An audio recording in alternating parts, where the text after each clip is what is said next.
So how does this work? Do I call you Warden or what? Yeah, The Warden of the Temple of Venus. We'll get into the Temple of Venus in a minute. That's cool. It helps though because I always like block out people's full names when the video goes up. I don't need to with yours. It's sorted. no, no, that's my official title. That's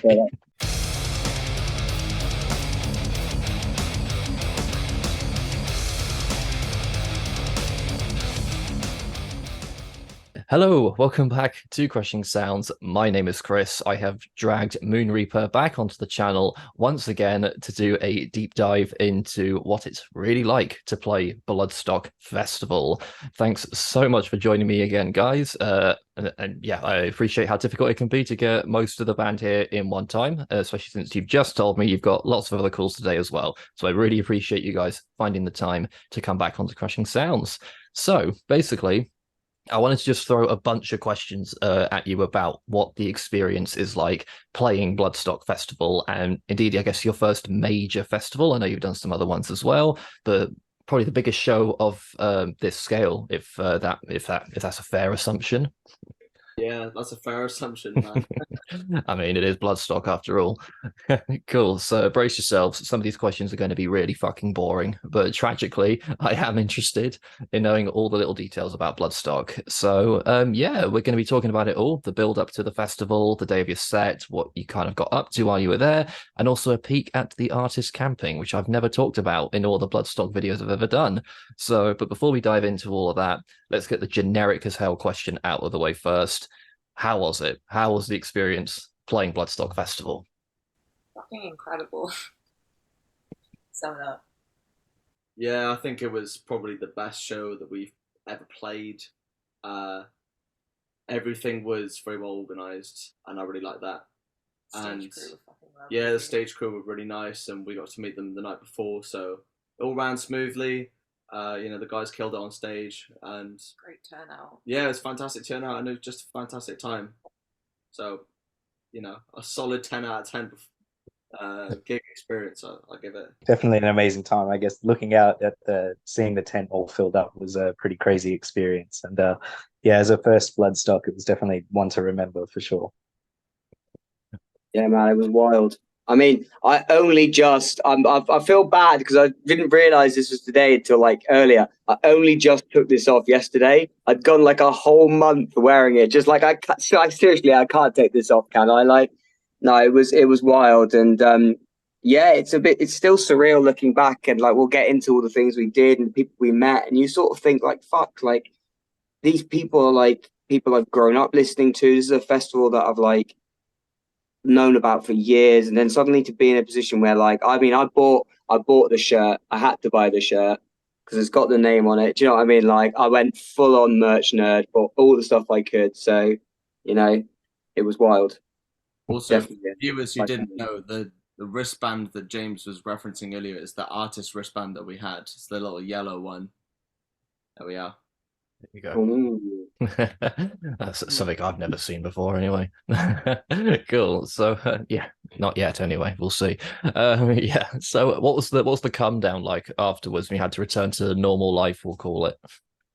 Ooh, I think I worked like the like 2 days after or something, and it's just like you go back to your separate fucking world, and it's Bloodstock Land is this dream make believe place you go to once a year and just forget about your regular stuff. It's been really intense because there's been a lot more band activity post Bloodstock as a result of playing there, which is lovely. But it's definitely become more of a juggling act between balancing all the work that we do for the band with our like work to pay rent and stuff like that. But it's a good problem to have. Let's take things right back. So you won Bristol Metal to the Masses. We mentioned pre-Bloodstock how it was pretty quick when Bloodstock contacted you for details and all that shit. What sort of thing were they asking for right away that early on? Pretty standard stuff. I mean, like, it was sort of like they want the tech spec, they want so it's very much like it's only the band that go in camping. So Aiden chose not to do artist camping because he wanted to do camp in Midgard with his partner, which I believe he mentioned. But it's all like, who's going to be there, what vehicles are you bringing, what equipment are you bringing, and very much these are your times, and these times must be stuck to within an inch of your life, you know, like about 3 times and 3 different emails being just so you know, this is definitely your time and you're definitely going to be here at this time and no later. It's like, yes, Simon, I 100%, I'm going to be there at that time. So yeah, it's all of that sort of stuff, like frequencies and stuff. I mean, when you're running a 3 stages, well, 4 really, if you count Serpent's Lair as well, at that level, it's a lot of it's paperwork. A lot of it is just, this is your slot and this is where you need to be, sort of thing. And then that's about it. The amount of information that we received off the bat just answered any questions that we would have had going into it. So for a band who hasn't played a major festival before, it definitely put us all at ease. There was a bunch of like social media sort of stuff, so like bios, photos and stuff like that. But they definitely took a lot of pressure off. That was nice. Cool. Yeah. At what point did it start to feel real? When we got into the back of the tent there, I suppose, was about the start of it. Yeah, it was Thursday. We went and we got into the tent. It was all like taped off and stuff, but we had a little mosey around, and then we met the stage techs then. And at that point, when we were standing on the stage, I felt like oh shit, this is tomorrow now. Yeah. And then I was thinking, how the fuck am I gonna sleep in a tent tonight? Yeah, I suppose it was good you were on the Friday. If it had been Sunday, that probably would have been an agonizing wait. Yeah, we were very grateful for the slot and time frame that we got given. Absolutely. And Embodiment played on the Sunday, so it must have been a tough one for them going 4 days, or sorry, 3 days, knowing that they're gonna rock up on that stage. Mine was probably a bit earlier that it sunk in for me. I think spending over 400 quid at Go Outdoors, like the couple of days before heading up, was like, okay, I've committed now. Like I've got all of this stuff. I kind of like have to use it. That was my real like messaging the band frantically, just like, what do I need? I've never been in a field. And like Morgan and Sharon are there, like, you've called me 3 times today. Please leave me alone. I have other things to do than just tell you how to camp. Like, that was a legit conversation I had with Morgan in Go Outdoors, in being like, respectfully, just like, please leave me alone for just the rest of the day while I prep myself. Yeah, that you sat in a tent in Go Outdoors for an hour. You didn't even own the tent. You were just stress calling us on the phone. And you ended up with an 8-man tent for yourself. 6-man tent. That is amazing. Oh, well, I wouldn't give to have seen that. So was this your first festival then, dude? This was my first proper festival, first proper camping experience. Yeah, so for me it was I mean, you know, we spoke about personally on site about how emotional I was during the final. It's a big deal for like people who have not been to Bloodstock. I mean, having said that, like the community aspect really comes out as soon as like we got added to groups of bands that had done it. Mortar's Head are constantly like giving us like, this is what you need, you're going to be okay. Do you know what I mean? Like the whole like idea that they don't just like go, well, there you are, there's your thing. Like it's very much like they look after you, and people who have done it then look. And we intend to continue that tradition of looking after the next band that go after us and going, do you know what? You've got nothing to worry about. All of the horror stories you hear from festival, it just doesn't happen. Like it just doesn't happen. Bloodstock is one of the safest experiences I've ever had, and it completely changed my outlook on camping and festivals in general. Just from that one weekend. Yeah, brilliant. I'll always shout out Bloodstock for being one of the, as you said, one of the safest festivals I've ever been to. It's the third like major festival that size that I've experienced, and I could never go back to Download or Reading now after just how comfortable Bloodstock is. Did you guys all travel up together? I assume you did. No? It's a bit too much gear for all of us to bring in terms Sure. of normal camping stuff and music equipment. So James and Jared travelled up together. Me and Morgan travelled with a friend, and Aidan and his wife got a coach, I believe. Yeah. Yeah, so it was only James and I that got to see Frozen Soul at the service station on the way. That's one of many clangs that are going to happen, by the way. Count the clangs if you're watching. There's going to be a couple of them that come up. Frozen Soul's the first one. That was also one moment. Jared just goes to me, that's Frozen Soul over there. I go, fuck off. Is that Frozen Soul? He goes, no, legit, that's Frozen Soul. And she literally just walked like straight past Jared while I was getting like having a piss, I think, or something. And it's just like, I've met Frozen Soul. I was like, okay, bro, like we're here now, you know, this is it. Like it's real. Brilliant. So when you get to, I assume, like the artist entrance, wherever that might be, do you have your wristbands by that point? Like, how do you prove You are in a band playing and they let you in. You have to go pick them up from, there's like a little box office thing. The artist camp is just like a couple of fields further up from the main car parks. You just keep on driving basically. And yeah, you go to the box office. You give them your email from Simon. You get your wristbands and stuff. And then we have to distribute. And then then it's down to one person to not fucking lose them. That person was me, and we're like mid setup. It's like 30 degrees or whatever. Setting up the tent, we're getting roasted alive, and I'm getting spam called by the cunt with the hat on, and the other guy.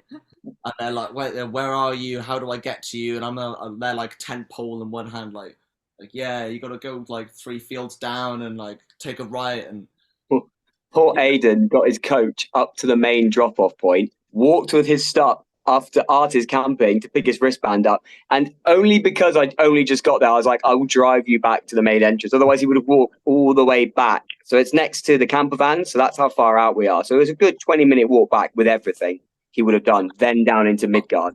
wow, Yeah, it was wasted. It was toasty, mate.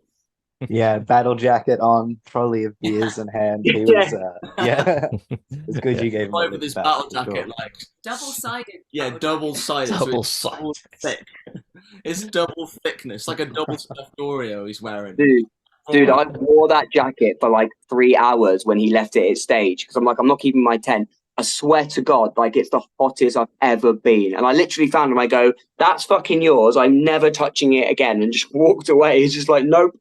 So heavy and it's so thick in that weather. I was like, how do you do it? And that's just Aidan, isn't he? He's just mental a little bit. Great, awesome. So is the artist camping the same as VIP Serpent's Lair, or is it different?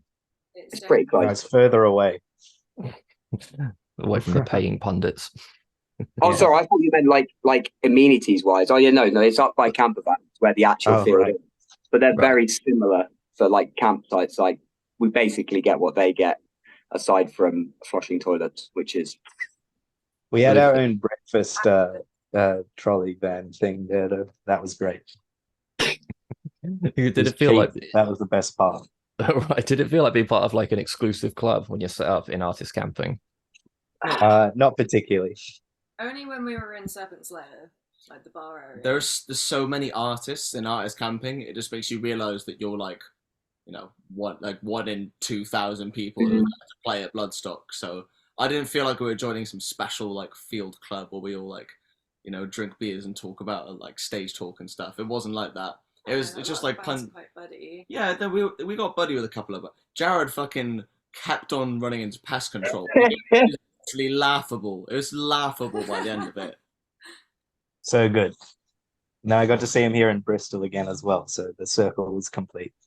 It's you bump into a lot of people, but it's mainly new blood and like very early Sophie. So like we were next to Fury, we were near Dekesis, Embodiment were there, but people like when you start getting into like signed artists like Tuskar, like you see them, but they're very much in the next field across. So there's definitely separation between bands that are there for one reason and bands that are there from, the big leagues, if you like. So we did bump into other bands, but we didn't see any main stage band. We didn't know where, like we bumped into Earn while we were there. No idea where they were though. Would not be able to tell you where they were camping or if they were camping.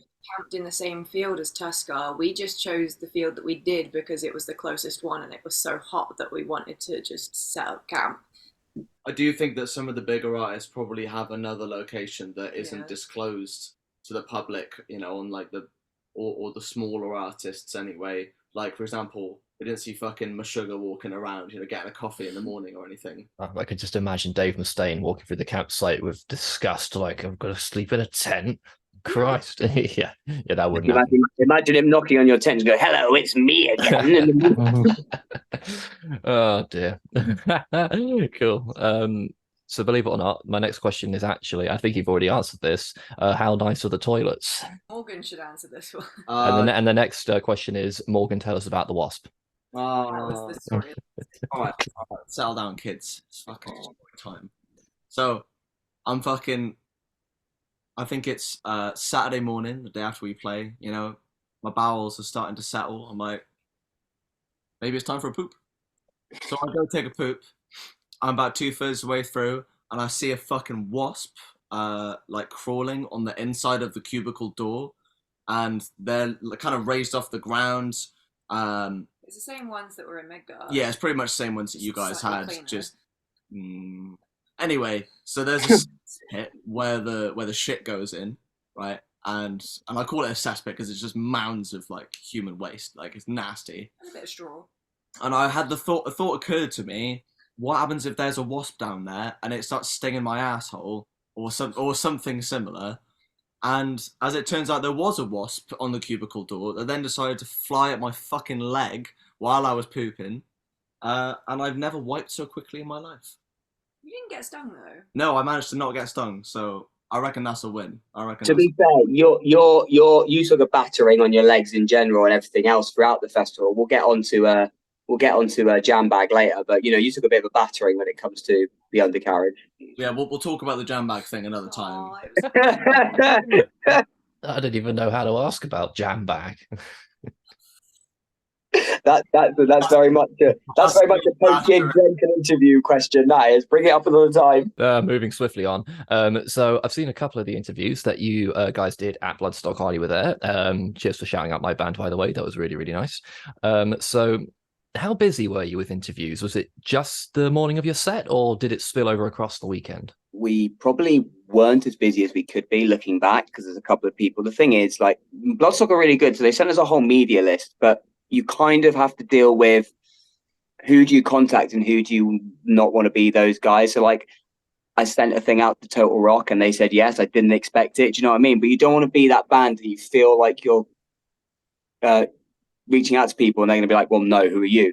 Turns out it's actually the opposite.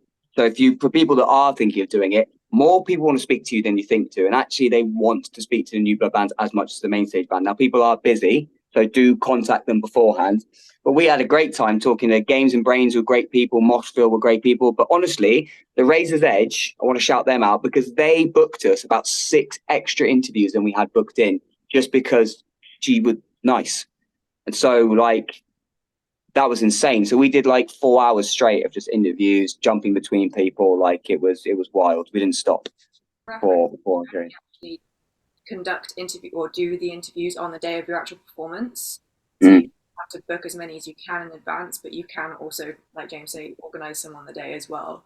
So yeah, we just crammed a bunch in Friday morning, pretty much. Like 10 or something. Yeah, we started at 10 a.m. and we just got like 10 interviews in, and yeah, it was pretty nuts. But then after that, we all wanted to go see bands. You know, there's so much stuff to do as an artist because it's normally you get drunk and you see bands, or you see your friends and you see bands. But this time we had to make sure that we were hitting the media and also, check out VIP while we have the opportunity to. And because our campsite is so fucking far away, it takes about half an hour just to get from our campsite to like the regular arena. We had a limited window in which we could do interviews as well because our slot on stage was at 5:15. We had to try and aim to get all of our interviews done before then because post playing there wouldn't have been many interviews going on by that point because then Serpent Slayer starts picking up a little bit more and they have more of the evening stuff going on. But it was a really nice experience. All of the media people were absolutely lovely. We were completely lost when we turned up together to meet the guys there because they'd done some interviews before us. But the whole media team was super happy with like helping to find the right person that they're supposed to be speaking to and whatnot. So you don't get pictures. You don't know what these people look like. The contact list that James was on, it's just a list of names. Yeah, that was trying to identify who is your like midday appointment. And you're wandering around going, are you Chris? Are you? It's a bit, I feel like the media organization probably could have a reshuffle and people could have name tags or something like that. Or name tags would be helpful. Yeah. I think it's just the nature of the festival, though. These things happen. Like, for example, Total Rock, I rang him, like, oh, we're here for your interview. And he's like, I'm setting my tent up. Can we do it a bit later? Do you know what I mean? Like, stuff happens. People are late. It's all networking, though. And I think it's one of the things where, like, you don't want to say it's work because it's like we're in a band. It's not work. But it is like the work day, right? You play your show, you network, you chin wag with people, you chin wag with the stage crew because those are the people that are important. You go and buy hobnobs for the drum tech because he really likes them. You buy Jaffa cakes. Jaffa cakes, by the way, Jaffa cakes for the stage manager at New Blood. promise you'd be the favourite band of the weekend. That is insider knowledge. Jaffa cakes. Cool. I'll definitely take that out of the video, and I'll just send it to the guys and smile more, just so that they know. And no one else will know. Cool. And also, if God forbid one day Crushing Sounds does do press at Bloodstock, I'll remember to wear a name tag. So there you go. Crushing Sounds. Will it be Chris or will it be Mike? No one will know. Cool. So your set approaches. How soon do you have to be at that New Blood tent before your performance? It's like 90 minutes before, I think, that we had to all get there. So I think we all kind of went our separate ways. I really wanted to see Sacred Reich, so I had to go and catch a little bit of that before I met everyone else at the tent. And I think we all kind of convened there. And yeah, a lot of waiting around, I guess, beforehand, just sitting in the back of the tent, like noodling on your guitar and just sort of watching the band before you. That time went pretty quickly though. Like 90 minutes sounds like quite a while to just be kind of waiting to go on stage. Well, at a festival, I suppose. But once you got your gear set up, a lot of it is just watching the bands on stage from backstage, and that's really fun. Like I walked through the banister sort of area and stood next to the security guard at one point to get a look at the crowd, and the fact that the tent was so full before we went on as well, that like got me quite hyped. I thought it was quite fun. The stage crew, like I said before, are so lovely as well. So it was just really nice to chat with them for quite a while before we went on. Yeah, James had plenty to do setting up all of his drum stuff, but I basically just took my guitar out of the bag and I was ready to go. So it's a little bit of a different waiting experience. Yeah, I did a couple of push-ups beforehand, just get the blood pumping. Yeah, great. I was the other day I was interviewing a band called Phoenix Lake. They played the Sophie stage on the Sunday, I think. That video will come up on the channel at some point. They had a green room on the Sophie stage. Is there a green room for the New Blood? Right. Outside the back of the tent is about as close as that gets, I think. Okay, yeah, they had one tap where you push the cup in and it gives you water. Yeah. And then there was toilets and stuff. There was like deck chairs set out. There was a little, you know, those things at carnivals you put your head through this board with a painting on it. There was one of those. Like, it's not like. No, it wasn't atrocious. Like by far the best backstage we've ever had. Of course, can't complain really. Can't complain. The thing to remember is that the New Blood has probably got a more intense turnaround than the Sophie and the Ronnie Dames, because they've literally got to get people on and off like clockwork. They haven't got like free rigs. You can't just roll on another drum rig. You have to change everything within 15 minutes, because then you got to line check and get on, and you got to do that 8 times a day.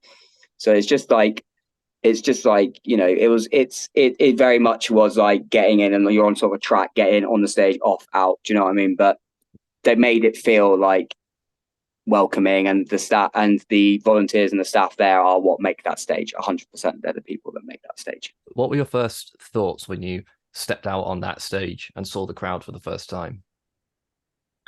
My first thought was, where the fuck do all these people come from?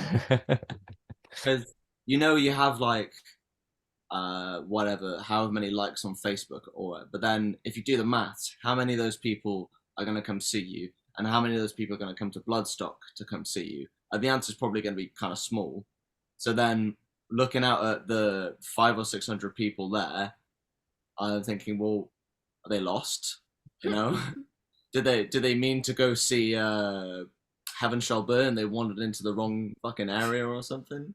Because it was quite full before we started, but the second we started the first song, just a wave of people came in, and I couldn't see the edge of the crowd because it was out of the tent, and that was really surreal. But it was quite nice that no matter where I looked in the crowd, I could see someone that I knew. It was like being at a really big hometown show in a sense, because we go to Bloodstock every year. It's like a second home to us. But yeah, super exciting. I was hyped the whole time. Yeah, my favorite parts were glimpsing up and seeing the circle pits and things like that. It's insane to see people reacting that way to what you're playing. So it was really like a surreal experience. I do love a good Wall of Death though, and that was excellent at the end. So pretty delicious. They did the thing. Yeah, it's hard to keep on top of your emotions really, because it's 600 people that are coming to see what you do, and it's like, I mean, there's a huge shout out to the Square Wild who were on before us. They really did. A lot of people encouraged their fans to stay as well, which we really appreciate. You know, we worried because we had Fit for an Autopsy while we're setting up, and then having a lot of people we'd messaged had said, "Oh, we would love to come and see you, but," and the but was, "We're going to go see Heaven Shall Burn," which is like, okay, fair enough. Do you know what I mean? I think it's like though I want to shout out like the unofficial Moon Reaper Street team who spent all of Friday walking around with a sign giving out business cards. You know what I mean? Like those are the people that really made a difference for us. Like we were able to do press because they walked around site for 6 hours handing out business cards with a cardboard sign with the time that was just attached to one of these, just walking around, literally tapping every person he walked past, being like, "Go see this band." They'd Like, all over their body as yeah, well. insane. Dude. That's They put a sign up in Midgard with a big fucking like cardboard piece saying our stage time and our name and stuff. So yeah, It felt super weird. Like in the run up to us playing, we had quite a lot of people say to us that they'd heard really good things or that like they'd been told to go and see us, and like we don't like aside from like our friends in the street team who were going out and asking people, like these were more people who were working with stalls or in Serpent Slayer and stuff like that, and we have no idea who told them good stuff, but it seemed to have worked because the tent was pretty full and that was really nice. yeah. Awesome. So I know I told you guys this repeatedly when I bumped into you over the weekend, but I'll reiterate again, you guys absolutely killed it. It was such a good show. It was awesome seeing you guys up there because I do like to remind people I was there the original version of Moon Reaper during BIM. So I've been there from the beginning, and it's so awesome to see you guys have that first time at Bloodstock. It was awesome. So yeah, amazing set. Did it go as flawlessly as it looked? I almost puked. Like, because it had been so hot the first 2 days, and out the like entrance to the back of New Blood was quite dusty, and we either had the option of being outside the tent in the back of New Blood or inside the tent in the backstage area of New Blood, which was full of like stage smoke and stuff, which is essentially the same stuff as vape. I think I didn't really anticipate how much like energy I was using with the excitement because I was running off adrenaline. And by the second to last song, I had to just turn around to James and compose myself for a bit. I'm like, am I either gonna run off stage, try and tactically puke without annoying any of the stage hands, and then try and make it back on stage and finish the set without no one noticing, or am I able to just kind of get through the last bit? Here's me thinking I'm getting interaction with my vocalist, and actually she's looking at me to stop herself from puking, which is an interesting compliment to receive in the middle of a set. But it's one of those things where, sorry, go on. James, so. You do the opposite, yeah. That's why you don't turn around very often. I mean, it's one of those where you only get the opportunity once. So there were things that happened that it doesn't detract from the performance. You just get on with it. Do you know what I mean? So we're glad that people enjoyed it, and that's what's more important to us than us being like, oh, well, this could have gone right, or we were a little late on bar 13 of song. You know what I mean? Like, we played Bloodstock, and that's where we're gonna be like, yes, that's where we put a stamp on it. So you just want to take in every moment, don't you? Because it goes by so quickly, and I think we all anticipated that beforehand, but we all loved every second of it. It was of course it went great. It was an incredible experience. I think just so casual. Yeah, of course it went great. I was in the band. I think well, I think we all had a fantastic time. We enjoyed playing it. I think like that came through hopefully. Did you get much feedback after your set? Yeah, you get feedback all the time, but it's I think it's hard to define which is genuine feedback and which is people trying to be nice. I know that thing, it's so lovely when people are trying to be nice after your set, but it's very easy to fall into a critical analysis of everything you did while you're on stage, like missing beats or things like that. So I can't remember any specific bits of feedback where someone was like, well, it was good, but this could have been better. Most people are just like, it was amazing, or it was really good, it was nice to see you, and that's it was more wholesome feedback. It was like, it was rather wholesome. than constructive. Like all of our friends were saying how nice it was for them to just see how happy we were on stage and enjoying it, which was really sweet. But we did get stopped a few times around the festival from people that we didn't know, like to say that they hadn't heard of us before, but they came along to check it out and they really liked it.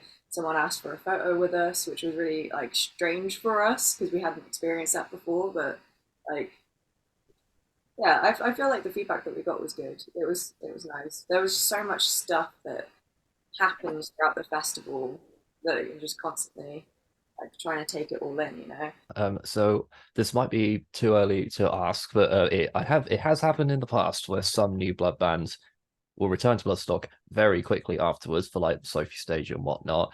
Is there any potential hint of that, or is that way too early to say?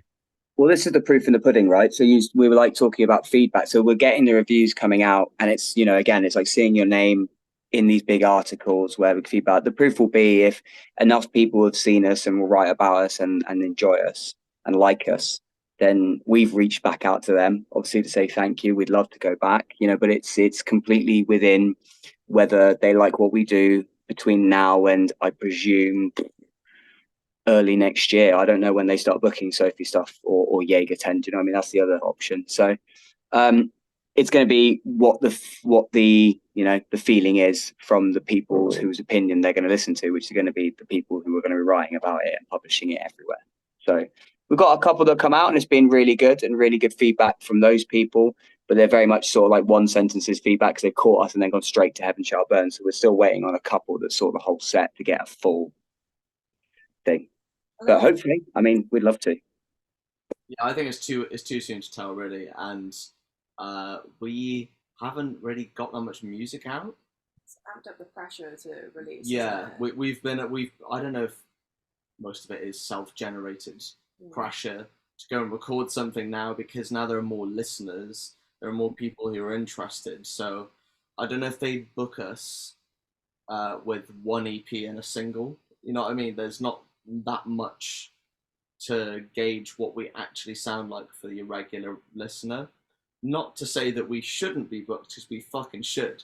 But but I can understand why they may have a reservation doing so until we have something else to give them. Sure. Well, Tribe of Ghosts had 3 songs on Spotify total when they got booked for Sophie. So really, it does happen. It does happen. But none of the music that we have out that's recorded properly is with the full current lineup. It's not very representative, I think, is also part of the issue, because obviously the music before is only with me and Aidan and without Sharon, James, and Jared. And also the songs that we play don't sound that much like the old stuff anyway. But you know, it's all good stuff. Then yeah, I asked you on the previous interview when we might expect new music, so I'll keep asking until we get it, because I can't wait to hear it, basically. But yeah, I'm sure you guys will be back at Bloodstock one day, and can't wait for it. So it's going to be awesome once again. So thank you so much for sharing all that about my favorite festival. That was so cool to hear about all that backstage stuff. Really, really, really cool. But not once to slow down. You've done a couple gigs since Bloodstock as well, including Deprivation Festival. That looked like so much fun. How was it? It was a lot of fun. We've never played that venue before, and I think all of us had this as we walked through. Like, whoa, this is really cool. Like a bunch of different levels. Everyone running that fest was super, super lovely. All the bands are really tight. We had a little tech issue before we went on, but I don't think that was any. A little tech issue? Would you like to divulge our little tech issue? Yeah, the slight small problem of not getting any guitar sound for about half an hour was a little bit of an issue. So we got basically everyone that was working there to crowd around the amp to see if that might help fix it. And we swapped out used 2 different amps, 2 different cabs, different leads, tried Morgan's guitar, none of it worked. And eventually the guitarist from the headliner, great bloke by the way, was just like, do you want to just use my Axe effects and plug it straight into the PA? And everyone was like, oh, thank God. Finally we can get some sound. And that worked, I think, decently well. So crisis was averted, but it took quite a while. But the festival itself was dope, but we ended up being on stage for about an hour and a half or something silly. That was a drunk dude like, come on, get started. Yeah, it was a bit, we'd never been on stage for that long before. But not for a good reason. Biggest cheer I've done from a line check ever. Yeah, the longest line check in history. So it's good. They would pick the headliner as well. I got to see Bleed live because somebody didn't want to play it at Bloodstock, so I had to go and see it in Swindon instead. So I was very happy. Aiden was very happy to see Bleed, and yeah, it was really interesting actually to see, because you're obviously not going to see Meshuggah or that sort of music played live that close, because obviously they're playing headlining festivals. You know what I mean? So it was cool to kind of get really in depth and listen to Meshuggah like you're at a small venue, and with like sort of like a hardcore vocalist as well. It adds a kind of different vibe to it, and you're like chunking wrists and just spinking at people, which was a fun time all around. Next year looks sick as well. Have you seen the lineup for next year? No, not yet. Anyone good? Raging Speedhorn, Infected Rain. Oh, nice. But there are we know other people. I'm not going to mention them because they've not been announced. Yeah, loads of other people. Definitely go check the Declaration lineup. There's some sick people that are booked for next year. It's going to be good. 2 stages as well next year, apparently. Of course, anything in the future you want to quickly plug? Ooh, I'm not sure how much we can say. There's a couple of things we can't say. We've got Chewing Glass headlining the 22nd of September at Crofters Rights, where we did play recently, but this time we're going to be playing in the main room as main support. That's with People Eater and Exaction, which are some really tight hardcore bands. Yeah, if you want to get beat up, come down. We got Banbury. We're playing in the Wheat Sheaf on Friday the 13th of October. That'll be a new one. That's a new location for us, so that's going to be exciting. We're playing with Dog's Flesh, which is there's like an old OG hardcore band, which is a bit of a weird mashup with us, but I'm sure it'll be an interesting kind of yin and yang, old and new kind of thing going on. What else have we got that we can say? Halloween show. Oh yeah, that's right. Oh, what can we say that? Yeah, Yeah. think so. But it's too late now. We are headlining a show. Official headline. Our first ever headline show is going to be at Moore Brewery on the 30th, 27th. the 27th. It'll be on our page. Yeah, Pretty sure. Yeah, Moore Brewery is the Friday before Halloween. It's gonna be very spooky. We're on pretty late, so it's gonna be kind of wild. And It's a really long. yeah, it's like a small festival, isn't it? Yeah, I think they've got a later license than a lot of venues. So yeah, so we got in with an 11:20 slot. you want to come get spooky with us? Nice. Yeah. As always, for everyone watching, please check out the links in the description below so you can follow Moon Reaper, check out their socials, listen to their music, and get tickets for upcoming shows, of course. So we are nearly there. So you guys know how this works. I like to end these interviews the same way every single time, with some random quick fire questions that have nothing to do with anything. Some fun questions to see us through to the end. Feel free to fight it out. You do not have to agree. So bringing back an old question that I used to always start with, Metallica versus Slayer. Slayer pretty easily. Metallica for sure. Yeah. Metallica. Although I'm a Megadeth convert after Bloodstock, dude. Like, I so underrated them, dude, after seeing live. No, I know it wasn't a question, but holy No that was worries. insane. James. Cool. Next question. Wall of Death or Circle Pit? War Death. Wall of Death. Wall of Death, yeah, for sure. Yeah. More limbs. Cool. It's nothing like the suspense of a Wall of Death. Yeah, right. Cool. Next one. If you had to listen to only one subgenre for the rest of your life, which one would it be?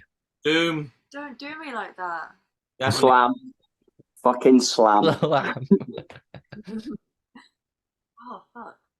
Thrash metal. Brain. Actually, I'd like to change my answer. I'm going with depressive suicide or black metal. You only listen to that forever. So like end your life soon, as you have to. Yeah, it won't be very long. But you'll listen to it. Beat down. It's gonna have to be my answer for now. Nice. Name Interesting. one down band. Fuck off. Beat down. You're just going to hit people every day. Oh, brilliant. Cool. Got a good spread there. Cool. Going off of music, favorite video game? Ooh, for sure, Bloodborne. Actually, no, Skyrim. Definitely. Skyrim, sorry, go on. series. It's too many. I gotta go Red Dead 2. Listen, right. If it isn't Skyrim, it's just wrong. Okay. Fallout New Vegas. It's like Yes, it's that's one of my. Obsidian but better. It's Yeah. all the best bits of Skyrim, but it's just better and it's got guns. Like, come on, Yeah, New Vegas is one of my favorites of all time for sure. Love that game. a connoisseur, I see. I love Fallout. Fallout over Elder Scrolls for me. I do like Elder Scrolls, but Fallout for sure. Although that being said, what's your go-to race in Skyrim? Oh, We've done Argonian. We've done Orc playthrough recently, and that was pretty good. The Dark Elf run is quite fun as well. Yeah, Dark Elf's good for magic. Dark So Elf's good. Gotta go Lizard People every time. Great. Favorite movie? Little Nicky is the best film in the world. No one can tell me otherwise. I know basically every word. What film was that? Little Nicky. It's Don't know got it. Is that the Adam Sandler film? yeah, it's the best. That's your favorite film. What the fuck is wrong with you? He's not. What's wrong with you, James? Look at your face. Little Nicky is the best. I love putting bands through this. It's like therapy. my favorite movie is probably V for Vendetta, but I would say that Shaun of the Dead is a close second. I'd have to go with either. Oh, nice. Either RoboCop or Total Recall, the 90s one, obviously. You've got some Or good ones Aliens. behind you as well. To be fair, you've got some classic Aliens, ones. great If there's pick as any well. connoisseur, it's you. Yeah, The bucket list is the one I've watched the most. that's a really good film. I saw that recently for See, the first Chris, time. Chris, you just know. Chris, you're just on a level. See, this is why we get on, because you just know the right answers. Sure. No one said the correct answer, which is Lord of the Rings, but you know, it's fine. I'll let you all off. One though. Hang on. Whoa. Which one? It's all one movie. Oh no, dude, come on. If I had to pick Fellowship of the Ring. Nah, Hobbit's better. Hobbit's better. Oh no, the Hobbit can go die in a That was hole. Dude, Die in the a Hobbit Helm's hole. Deep battle is the best thing in cinema. The Helm's Deep I battle. hope you're joking. I Two really hope you're Towers, joking. Two I'm Towers not is great. joking. Oh my god. Two Towers is great. Hobbit's a We're disgrace. gonna have words The about this. acting is better. The CGI is better. Everything It's is not. The CGI is Oh my garbage in The God. Hobbit. Did we watch the same movie, man? better well met. I'll Did give you you watch like the. the 70s Lord of the Rings, the cartoon Lord of Yeah. the Rings? And your thing is that they I'll give you Oh, the Bilbo and Smaug scene is spot on in the film, but that's really the only bit I watch. With Lord of the Rings, it's just hours of like dreadful dialogue and like It's No, not. It's dude, we're gonna fall out. beautiful Oh, no, Tolkien prose, mate. looking at each other like, oh, where'd you put the ring? Right, Yeah, we're we've gonna got some gonna GoPros down the swiftly waterfall. move on. We're gonna swiftly move on here because this is gonna get ugly. Right. This should hopefully be less controversial. Favorite city? Oh. Apart from where we live. If you wanted to say Bristol. No, I don't. I've got a soft spot for Liverpool, you know. No, if you've not been, Liverpool is a beautiful city to go to, and for music as well, it's really good. If you've not been, that would be my English city anyway. I haven't been to that many cities, in all honesty. So I got to say Bristol because I love living here. Not Cardiff, but not your hometown of Wales, but Cardiff is less dirty, but there's also less in it. Cardiff is like a kind of watered down Bristol, you know. wow. Okay. It's like I can't believe it's not Bristol. You know. I'm gonna choose a non-UK city and go Porto. Oh. Also going to Yeah. go to a non-UK city and go Tokyo. If you ever get a chance to go there, it's phenomenal.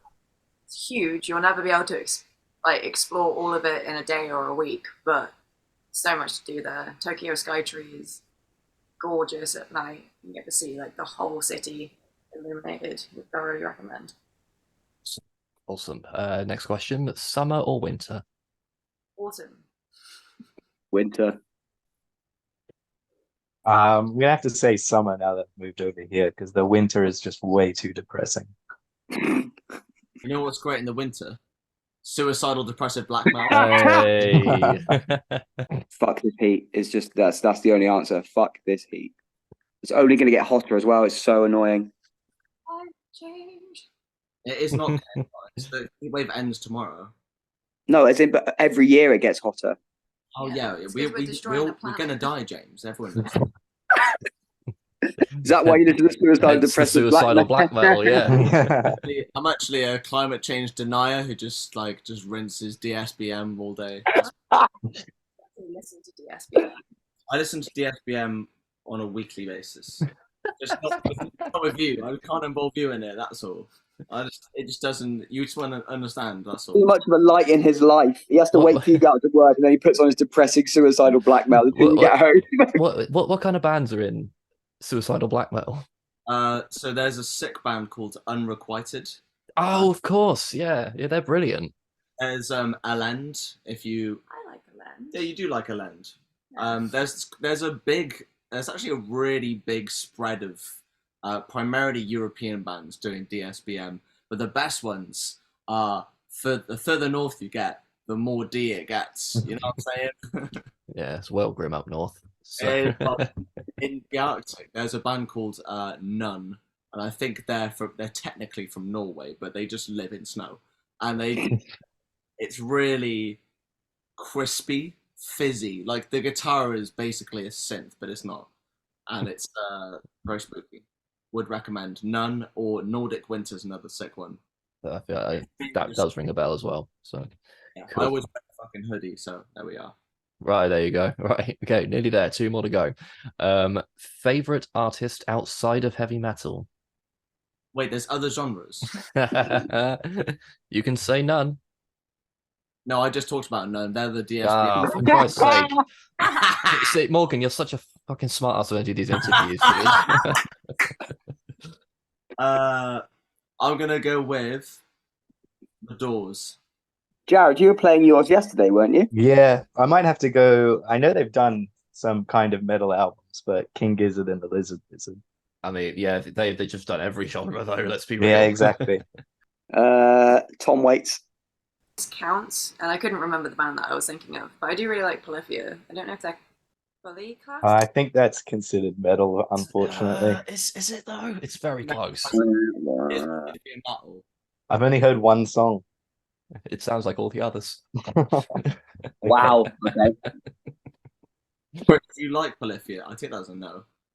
I've not listened to enough really to have a Well, definitive. you just said all the opinion on songs sound the same, so you don't need to listen to anything. I had like a quick glance at a couple of their tracks and they felt somewhat interchangeable, but I'm sure if I like indulged enough, then it would be better. But maybe it's the next band I need to do a deep dive on. But we'll see. The New Levels, New Devils album. That's my favorite of those. Favorite Moonreaper song to play live? Fuck, dude. That's an easy one for me. It's Necrochasm. Always Necrochasm. It's got everything in it. It's got the spooky intro. It's got the slow sludgy doom verse. It's got blackened doom section. It's got your death metal section. You got your deathcore section, your hardcore section. It's literally every single thing that we do in one song, and it's just fantastic to play. I wonder who has a solo in that song. I can't put my. I'd have to say probably Beyond Obscurity, but Decrepit is a close second.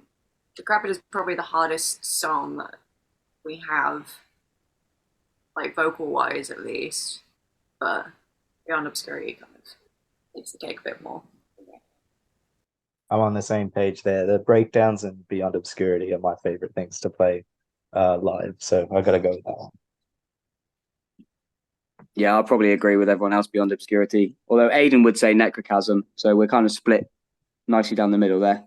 Awesome. The only reason that Aiden would say Necrochasm is because he gets one solo bass bit. Actually, 2 solo bass bits in the entirety of our discography, and that's all he deserves.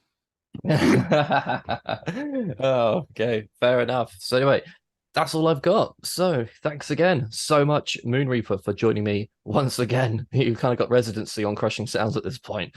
But always love chatting with you guys about all things about music and, of course, now Bloodstock as well. So again, congratulations on that set. It was awesome. And I can't wait to see what new music you've got coming out, hopefully in the not too distant future. But of course, any other shows as well. I'm sure I'll catch you at one of them coming up. But once, as I said to everyone watching, please check out those links below to support Moon Reaper. They are fucking amazing. Thank you guys for joining me. Thank you all for watching. Go listen to some amazing heavy metal, and I'll see you all in the next video.